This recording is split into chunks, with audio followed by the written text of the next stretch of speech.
तो इस वीडियो में हमने कवर करना है पर्सपेक्टिव वार्प का फ़ीचर।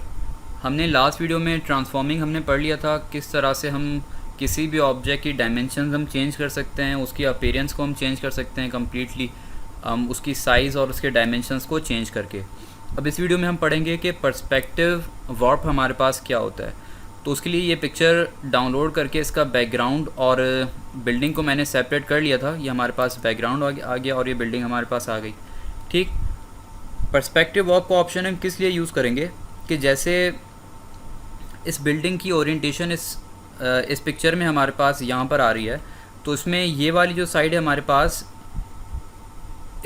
इसका पोर्शन हमें ज़्यादा नज़र आ रहा है, और जो दूसरी वाली साइड है बिल्डिंग की वो हमारे पास रिलेटिवली कम नज़र आ रही है।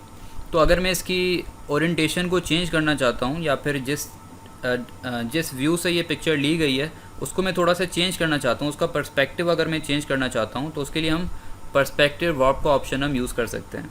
तो सिंपली हमने उसके लिए क्या करना है, एडिट पे क्लिक करना है।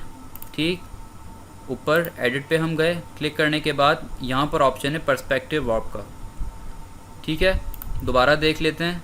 हमने ऊपर जाना है एडिट के ऑप्शन में, एडिट में जाने के बाद पर्सपेक्टिव वार्प हमने यहाँ से सेलेक्ट कर लेना है। ठीक, पर्सपेक्टिव वार्प जब हम सेलेक्ट कर लेंगे तो हमारे पास ऊपर यहाँ पे दो ऑप्शन आ रहे होंगे, एक लेआउट का ऑप्शन है, दूसरा वार्प का ऑप्शन है।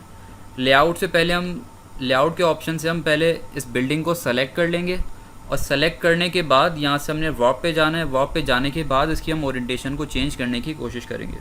ठीक, तो लेआउट के लिए इसकी बिल्डिंग की दोनों साइड्स को हमने सेलेक्ट करना है। बिल्डिंग की एक ये वाली साइड है यहाँ पर हमारे पास, और दूसरी ये वाली साइड है हमारे पास। तो सिंपली यहाँ पे क्लिक करके इस तरह से मैंने एक रेक्टेंगल बना लिया, और फिर फ्रीली इस पर क्लिक करके मैं यहाँ पर इसको ले आऊँगा कि मेरे पास इस बिल्डिंग की ये वाली साइड सेलेक्ट होती जाएगी। तो पहले मैंने इस वाली साइड, बिल्डिंग की इस साइड के बिल्कुल इस एज के साथ मैंने इसको अलाइन कर लिया। सेकेंडली इस कॉर्नर को मैंने उठा के इसकी ऊपर वाली एज के साथ अलाइन कर लेना है।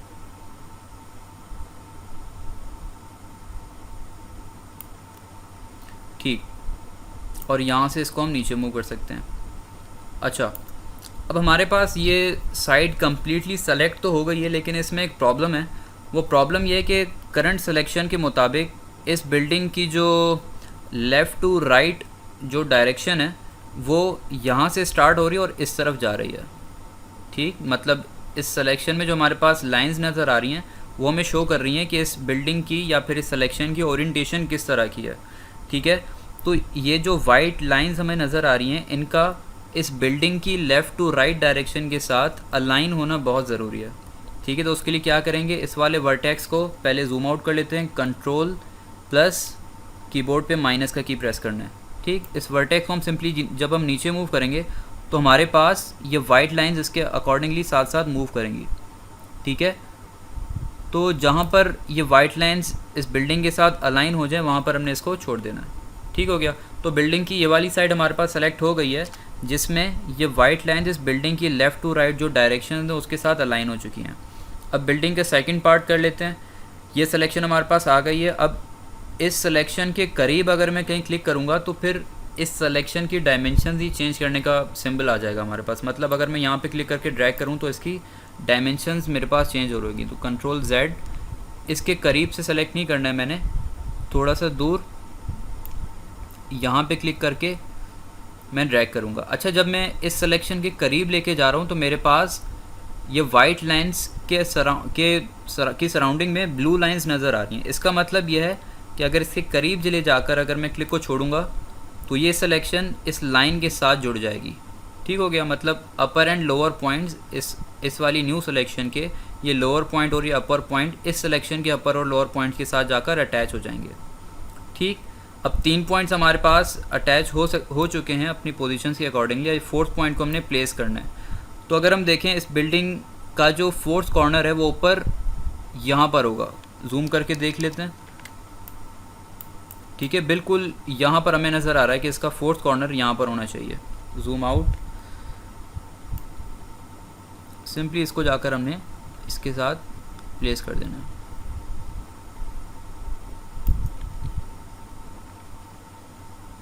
अच्छा, अब हमारे पास कंप्लीट सिलेक्शन हो चुकी है, लेकिन अभी भी अगर हम देखें तो हमारे पास यहाँ ये जो वाइट लाइन है इसके साथ अलाइन नहीं है, बहुत ही माइनर सा डिफरेंस है। तो उसको थोड़ा सा कंट्रोल करने के लिए सिंपल इसको हम थोड़ा सा नीचे और ड्रैग कर लेते हैं। ठीक हो गया। अब ऑलमोस्ट ये इसके साथ अलाइन हो चुकी हैं। ठीक। अच्छा, अब बिल्डिंग की दोनों साइड्स हमने सेलेक्ट कर ली हैं। सेलेक्ट करने के बाद सिंपली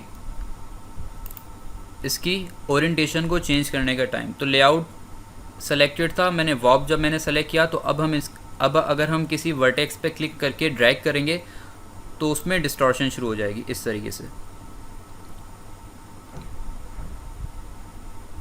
अच्छा, साथ साथ हमने ये भी देखना है कि हम डिस्टॉर्ट कहीं इतना ज़्यादा ना कर लें कि वो बिल्कुल ही अनरियलिस्टिक लगे। कि मतलब जैसे अगर मैं इसको बहुत ज़्यादा ऊपर की तरफ शिफ्ट करूँ तो पहली चीज़ ये कि वो ब्लर होता जा रहा है, और दूसरा ये कि नीचे से हमारे पास पिक्चर ड्रैग होकर ऊपर आ रही है तो नीचे से वो पिक्चर का पार्ट वहाँ से हट रहा है। तो हमने इस चीज़ को अवॉइड करना है।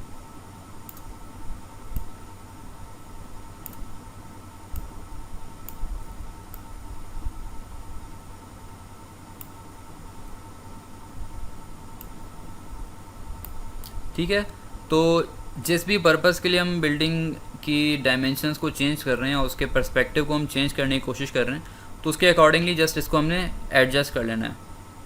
ठीक हो गया। अच्छा, अब अगर मैं शिफ्ट को होल्ड करूं तो मेरे पास, अगर मैं लाइंस के करीब एरो लेकर जाऊंगा तो मेरे पास येलो कलर का कि वो जो लाइन है वो हाईलाइट हो रही है, उस पर येलो कलर आ रहा है। तो उस पर अगर मैं क्लिक करूंगा तो वो वाली साइड स्ट्रेट हो जाएगी, बिल्कुल ही परपेंडिकुलर 90 डिग्रीज़ पर आ जाएगी वो। तो ये इस सिनेरियो में ये ऑप्शन फ़िलहाल किसी काम का नहीं है। हम इसके ऊपर ट्राई करके देख लेते हैं क्या होता है। शिफ्ट होल्ड किया, इस पर सेलेक्ट किया तो ये वाली लाइन बिल्कुल ही स्ट्रेट हो गई।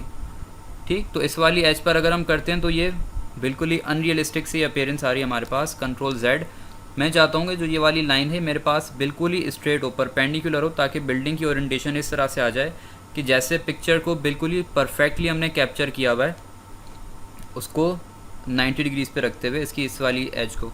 तो शिफ्ट को होल्ड किया, इस पर क्लिक करना है, सिंपली ये वाली लाइन हमारे पास 90 डिग्रीज़ पर आ जाएगी। एंटर प्रेस करेंगे, हमारे पास इसकी ओरिएंटेशन चेंज हो गई। तो चेक कर लेते हैं कंपेयर करके दोनों को। कंट्रोल Z, इनिशियल ओरिएंटेशन हमारे पास इस तरह से थी, कंट्रोल Z अगेन, अब प्रेजेंट ओरिएंटेशन हमारे पास इस तरह की है। अगर हम दोनों पिक्चर्स को कंपेयर करें तो दोनों ही बिल्कुल रियलिस्टिक पिक्चर्स लग रही हैं, कहीं पर ऐसा नहीं लग रहा कि कोई पिक्चर एडिट की हुई है।